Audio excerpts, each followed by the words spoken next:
নমস্কার সবাইকে।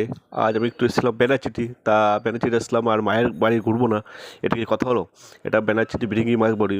এটা দুপুরবেলা এসেছিলাম, ভালো ফাঁকা ছিল। এই যে মায়ের মন্দিরে ঢুকতেই দেখো মাকে মুখটা দেখো। আর এখানকার মা খুব জাগ্রত। জয় মা বিরিঙ্গি মা, তুমি ভালো থেকো, সবাইকে ভালো রেখো। তা পুজো দিয়ে মায়ের সামনে একটু ভিডিও বানিয়ে নিলাম। আর বাইরে বেরোতে এই ত্রিশূলটা চোখে পড়লো। এটা যখন বাৎসরিক পুজো হয় তখন এই ত্রিশূলটা নড়ে। আর এই পিছনে দেখো পুকুরটা, আগে আসা হয়নি, তাই এখন আসছে, একটু ভিডিও তোমাদের সঙ্গে শেয়ার করলাম। আর এদিকে একটা ভোলেনাথের মন্দির আছে, এটাও তোমাদের সঙ্গে তুলে ধরছি।